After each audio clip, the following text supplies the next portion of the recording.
नमस्कार मंडळी, श्री स्वामी समर्थ. स्वागत आहे तुमचं माझ्या यूट्यूब चॅनलवरती. आजचा दिवस तुम्हा सर्वांना खूप छान, सुखाचा, समाधानाचा जाऊ देत, हीच मी स्वामींच्या चरणी प्रार्थना करते आणि आजच्या या नवीन व्हिडिओला सुरुवात करते. पण त्या अगोदर तुम्ही माझ्या चॅनलवरती जर नवीन असाल तर चॅनलला पण लगेच सबस्क्राईब करा आणि कमेंटमध्ये श्री स्वामी समर्थ लिहायला अजिबात विसरू. येत्या 29 जून रोजी म्हणजेच सोमवारी वटपौर्णिमा साजरी केली जाणार आहे. आपल्या हिंदू धर्मामध्ये वटपौर्णिमा हा सण सुवासिनी स्त्रियांसाठी अत्यंत पवित्र आणि मंगलमय मानला जातो. या दिवशी स्त्रिया वडाच्या झाडाची पूजा करून आपल्या पतीच्या दीर्घायुष्यासाठी, उत्तम आरोग्यासाठी आणि सुखी वैवाहिक जीवनासाठी प्रार्थना करतात. आणि असं मानलं जातं की श्रद्धेने आणि भावनेने केलेल्या या व्रतामुळे घरात सौख्य, समृद्धी आणि अखंड सौभाग्य टिकून राहतं. ज्योतिषशास्त्रानुसारही या व्रताचं विशेष महत्त्व सांगितलं जातं, कारण योग्य पद्धतीने आणि योग्य वेळेत केलेली पूजा अनेक शुभ फळ देणारी ठरते आणि वैवाहिक जीवनातील अडचणी कमी होण्यास मदत होते. म्हणूनच वटपौर्णिमेच्या दिवशी कोणता रंग परिधान करावा, कोणते रंग शुभ मानले जातात आणि कोणते रंग टाळले पाहिजेत याबद्दल अनेक गोष्टी सांगितल्या जातात.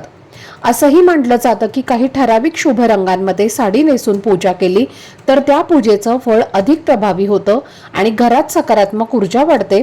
तर काही रंग असेही असतात जे या दिवशी टाळावेत, कारण त्यांचा प्रभाव अशुभ मानला जातो.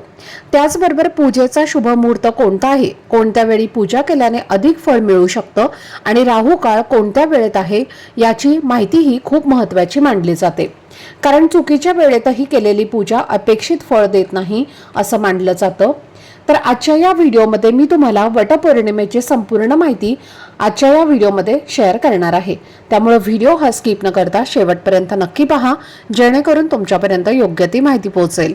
आणि तुम्ही माझ्या चॅनलवरती जर नवीन असाल तर चॅनलला पण लगेच सबस्क्राईब करा आणि बेल आयकॉनला सुद्धा प्रेस करा, म्हणजे मी जेव्हा कधीही नवीन व्हिडिओज अपलोड करेन त्याचं नोटिफिकेशन सर्वात आधी तुम्हाला मिळेल आणि तुमचा एकही व्हिडिओ हा मिस होणार नाही. तसेच व्हिडिओला एक हाईप देखील द्या. तर पहा मंडळी, यंदा वटपौर्णिमा 29 जून 2026 म्हणजेच सोमवार या दिवशी साजरी केली जाणार आहे. या पौर्णिमेचा प्रारंभ 29 जून रोजी पहाटे 3:07 होणार आहे आणि ही पौर्णिमा संपणार आहे 30 जून रोजी पहाटे 5:27. त्यामुळे उदय तिथीनुसार यंदाची वटपौर्णिमा 29 जूनलाच पाळली जाणार आहे आणि हेच आपल्यासाठी शास्त्रानुसार महत्त्वाचं मानलं जातं. आता या दिवशीचा सर्वात महत्त्वाचा भाग म्हणजे पूजेचा शुभ मुहूर्त, आणि तो अतिशय योग्य असा सकाळी 8:48 पासून ते 10:40 असणार आहे. त्यामुळे शक्य असेल तर या वेळेतच वडाच्या झाडाची पूजा करण्याचा प्रयत्न करावा, कारण ज्योतिषशास्त्रानुसार शुभ मुहूर्तात केलेली पूजा अधिक फलदायी मानली जाते आणि त्या पूजेचा प्रभावही अधिक शुभ मानला जातो.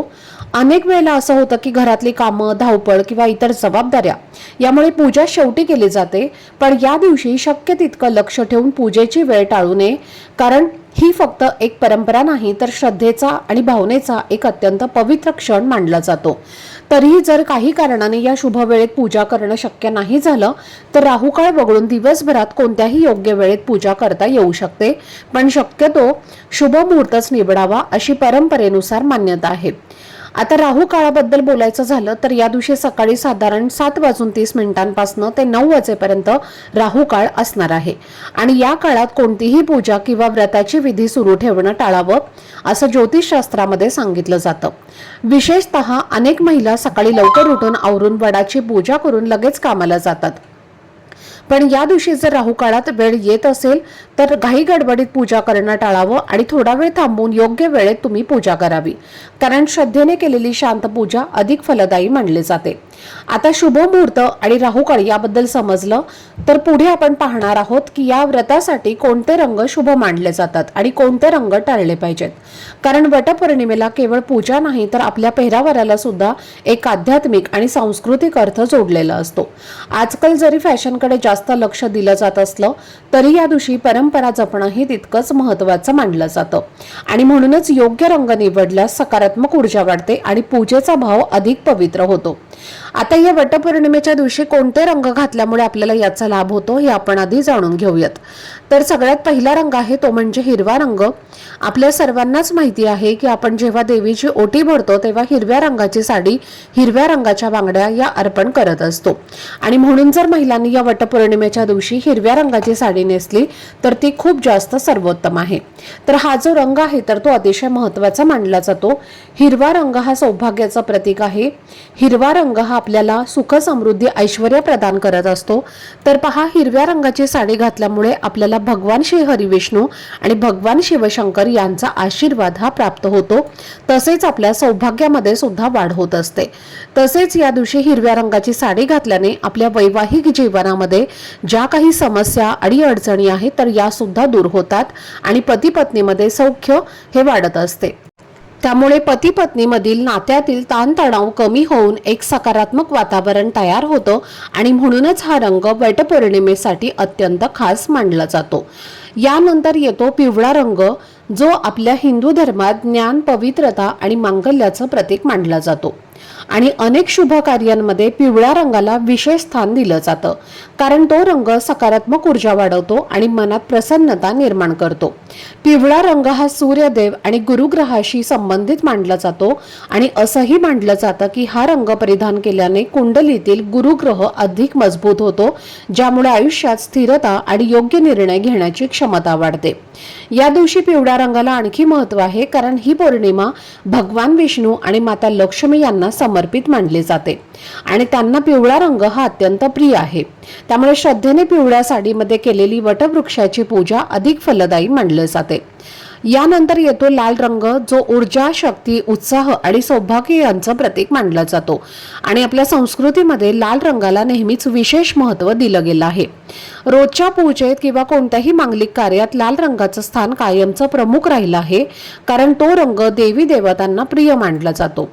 विशेषतः माता लक्ष्मी आणि माता दुर्गेला लाल रंग अतिशय प्रिय आहे असं मानलं जातं। लाल रंग हा कुंकवाशी जोडलेला असल्यामुळे तो सौभाग्याचं चिन्ह मानला जातो आणि म्हणूनच वटपौर्णिमेला लाल रंगाची साडी परिधान करून पूजा केल्यास मनात आत्मविश्वास आणि सकारात्मकता वाढते असं सांगितलं जातं। यानंतर पहा, चौथा रंग आहे तो म्हणजे केशरी रंग। केशरी रंग हा सुद्धा सूर्योदय आणि सूर्यास्ताचा रंग आहे।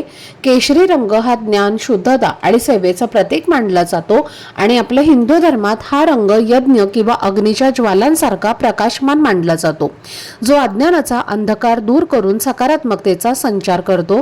एवढंच नाही तर छत्रपती शिवाजी महाराजांच्या सेनेचा ध्वज, रामकृष्ण आणि अर्जुन यांच्या रथाचे ध्वज केशरी रंगाचेच होते, कारण केशरी रंग हा शौर्य, बलिदान यांचा प्रतीक आहे। तसेच केशरी रंग हा दैवी शक्तीचं प्रतिनिधित्व करतो।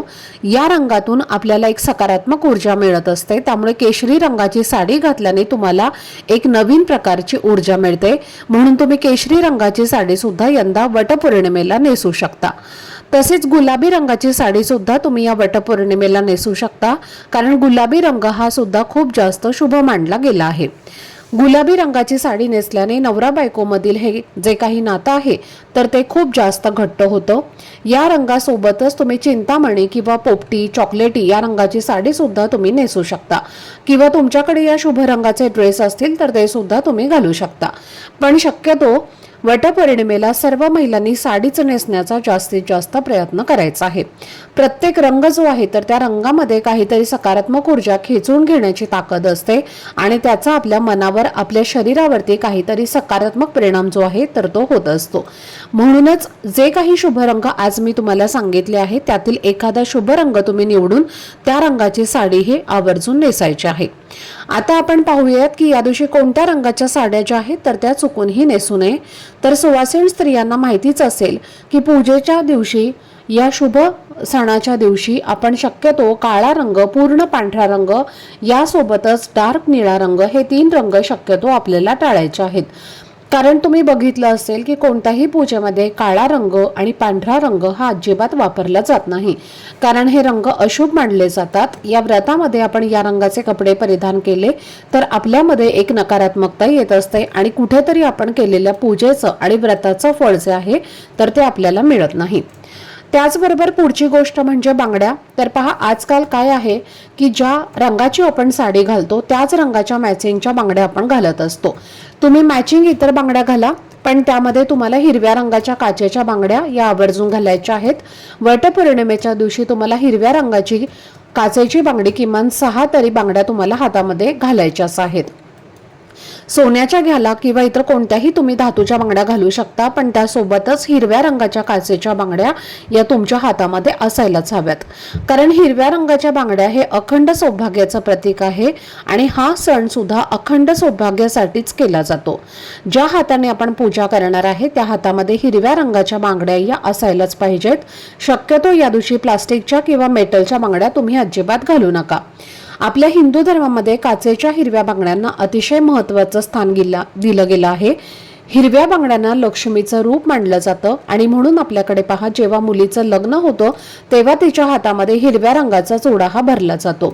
तसेच आपण जेव्हा सौभाग्यवतीची ओटी भरतो तेव्हा सुद्धा त्या ओटीमध्ये हिरव्या रंगाच्या बांगड्या या आवर्जून असतात, कारण ते सौभाग्याचं प्रतीक आहे. आणि जेव्हा आपण हिरव्या रंगाच्या बांगड्या आपल्या हातामध्ये घालतो तेव्हा सौभाग्यामध्ये सुद्धा वाढ होत असते आणि जेव्हा आपण या बांगड्या आपल्या हातात परिधान करतो तेव्हा आपल्या पतीची सुद्धा प्रगती होत असते. त्यामुळे पहा महिलांनो, तुम्हाला हिरव्या रंगाच्या बांगड्या या आपल्या हातामध्ये घालायच्याच आहेत. यानंतर पुढची गोष्ट आहे ती म्हणजे टिकली. आता आपण साज शृंगार करणार आहे आणि टिकलीही आपण लावतोच, त्याशिवाय आपला शृंगार जो आहे तर तोही पूर्ण होत नाही. पण या दिवशी तुम्हाला पहा, चुकूनही पांढऱ्या रंगाची टिकली अजिबात आपल्या कपाळावरती लावायची नाही आणि यासोबतच काळ्या रंगाची टिकली सुद्धा आपल्या कपाळावरती लावायची नाही. टिकलीच नाही तर काळ्या रंगाचा गंध सुद्धा कपाळावरती लावायचा नाही. आणि या काही चुकाच्या आहेत तर त्या अजिबात या दिवशी आपल्या हातून होऊन देऊ नका, जेणेकरून आपल्याला व्रताचं या पूजेचं शुभफळ जे आहे तर ते प्राप्त होईल. तसेच या दिवशी आपण व्रत करणार आहे, त्यामुळे कोणाबद्दल काहीही वाईट बोलू नका किंवा कोणाशीही वाईट बोलू नका, खोटं बोलू नका, कोणाचाही अपमान होईल असं काही कृत्य करू नका. कारण वटपौर्णिमेचं व्रत जे आहे तर ते सर्वात श्रेष्ठ व्रत मानलं जातं. हा खूप जास्त पवित्र सण मानला जातो, त्यामुळे तुम्हाला हे जे नियम आहेत तर ते आवर्जून पाळायचे आहेत. त्याचबरोबर पहा, जर तुमच्या घरामध्ये सूतक असेल तर तुम्हाला फक्त व्रत करायचं आहे, कोणतीही पूजा वगैरे अजिबात करायची नाही किंवा कोणताही उपाय सुद्धा करायचा नाहीत. फक्त तुम्हाला उपवास करायचा आहे.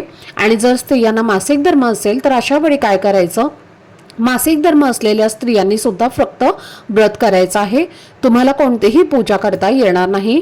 तुम्ही लांब बसून या व्रताची कथा जी आहे तर ती ऐकू शकता किंवा मोबाईलवरती तुम्ही स्वतः वाचली तरीही चालेल.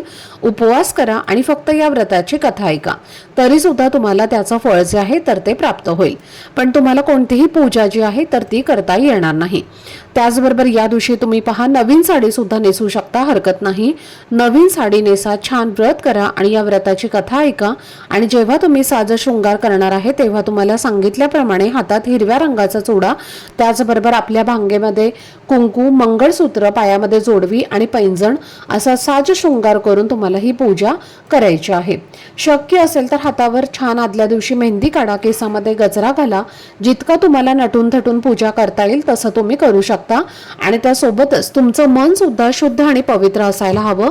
जर मनातून तुम्ही वाईट असाल तर तुमचे विचार वाईट असतील आणि तुम्ही कितीही व्रत केलं आणि कितीही पूजा केली तरी त्याचं फळ हे तुम्हाला मिळत नाही.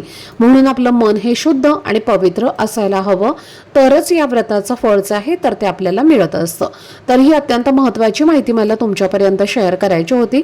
आजचा हा व्हिडिओ जर तुम्हाला आवडला असेल, माहितीपूर्ण वाटला असेल तर व्हिडिओला लाईक करा.